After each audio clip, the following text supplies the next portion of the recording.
Marcos.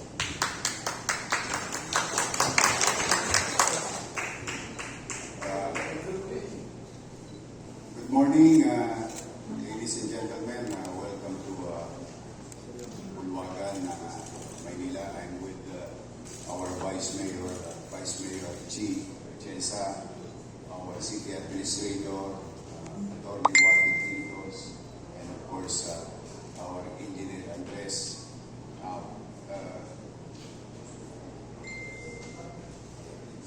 try to explain first what we're going to do, and after this we would welcome all your questions from our friends in the media.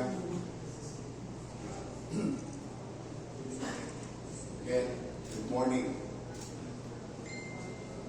to especially to the people of Manila.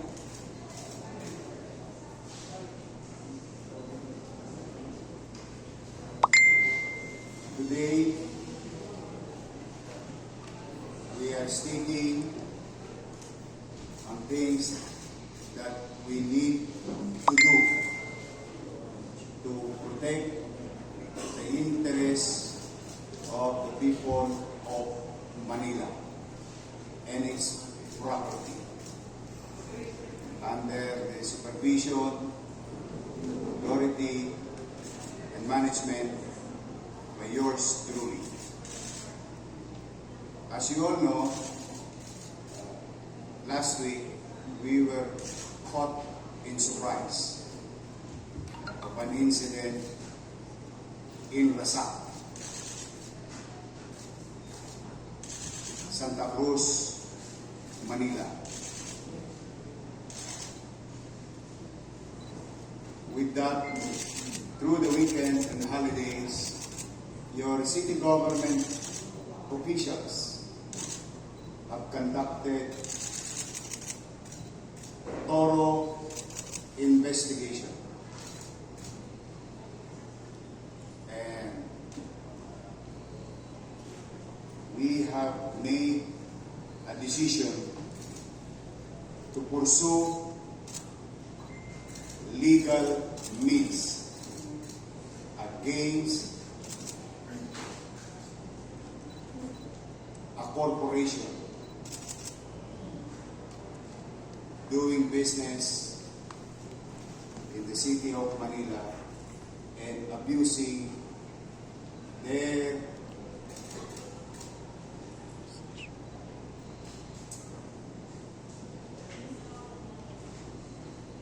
business practice and doing unlawful business practice in the city of Manila. Now, today the city government of Manila will be filing criminal charges against contractor GLC Construction and Supply, represented by its general manager Jess R. Mausay, for illegal construction of the Centro Comunidad de Santa Cruz project within the Rizal Avenue Sports Athletic Complex, or commonly known as RASAC. The following criminal charges will be filed against the contractor. First case to be filed: special cases of malicious mischief under Article 328 of the revised Penal Code as amended, for causing damage for RASAC facilities, including the satellite office of the city government, police outpost, daycare center, performance stage, among others. Complaint to be filed before the City Prosecutor's Office by the City General Services Office. Second case: unlawful demolition and construction without necessary permit in violation of the National Building Code of the Philippines.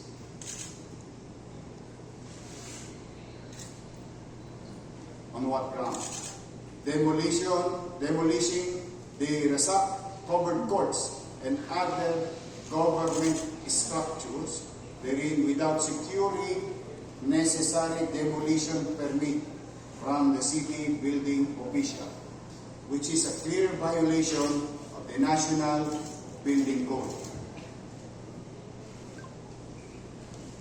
Started constructing the multipurpose project without coordinating with the local government of Manila as instructed by the local government code. And if I may share some particular section of the local government code violated, Section 26 and Section 27 of the local government code, RA 7160. And for failing to secure building permit from the city building official, which is again a clear violation of the National Building Code. Complaint to be filed by the city, before the City Prosecutor's Office by Department of Engineering and Public Works of City of Manila. Third case, unauthorized taking of government facility in violation of the Republic Act number 10344 or 10344, or the Risk Reduction and Preparedness Equipment Protection Act,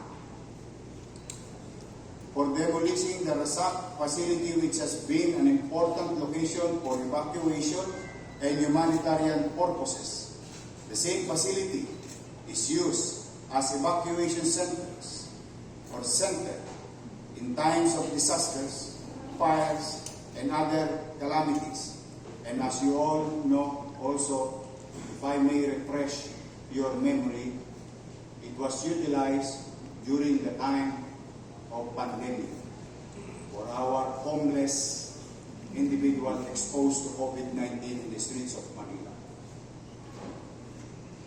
Complaint to be filed before the City Prosecutor's Office by the Manila City Disaster Risk Reduction and Management Office, or NCDRRMO.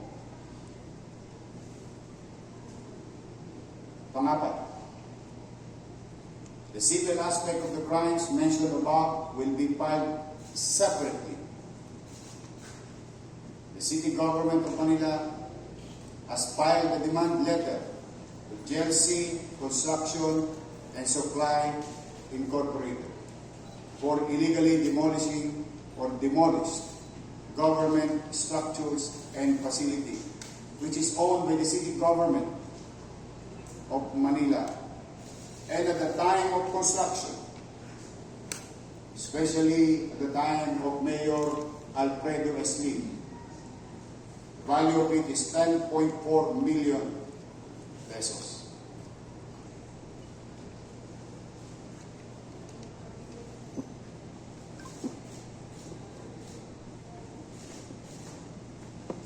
I have here a certification which will furnish you a copy of this following certification later on. This is to certify that based on our official records, the Rizal Covered Court located in Alvarez Street, Santa Cruz, Manila has a net book value of 10,441,796.60 as of August 22, 2005. Issued this 22nd day, August 2025, City of Manila. Signed, Assistant City Accountant, Officer in Charge, Jonathan Galorio.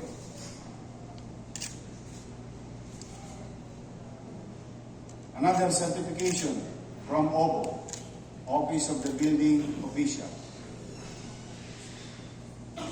This is to certify that no record of building permit was issued under the name GLC Construction and Supply for the project construction of multipurpose building Centro Comunidad de Santa Cruz, Manila City, Phase 1.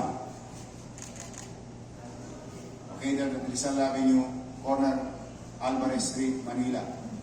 As stated in the National Building Code of the Philippines, Presidential Decree number 1096, Chapter 3, Permits and Inspection, Section 301 of the Building Permits. No person, firm, or corporation, including any agency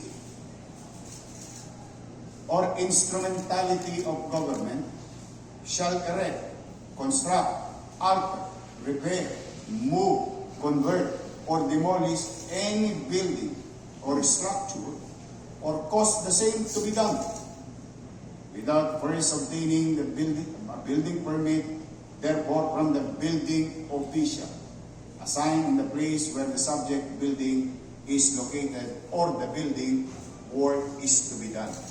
Signed, Manila Building Official, Rogelio Vicente. This is the certificate.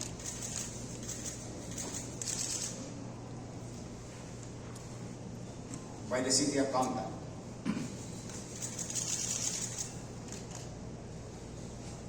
Third certification.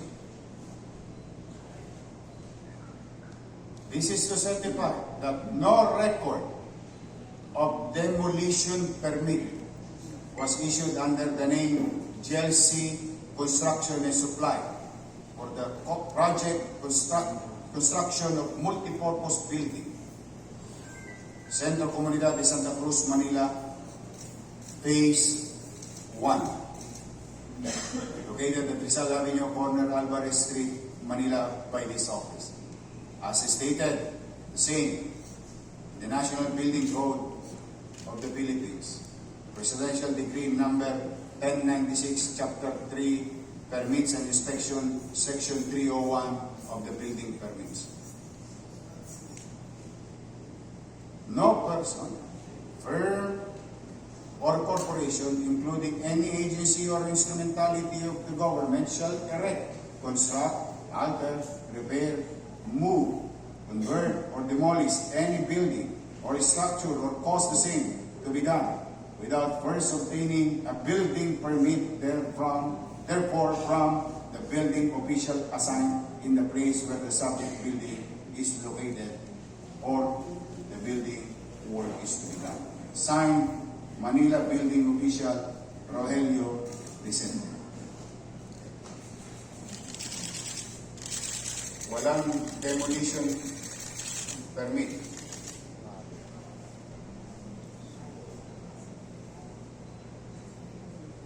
Walang building permit.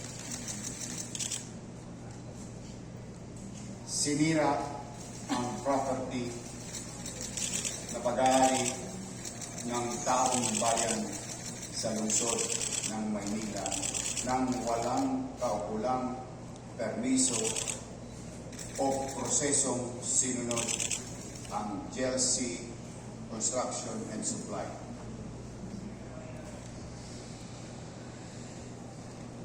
This afternoon, we will file cases against these people as mentioned with regard to the violation. Criminal charges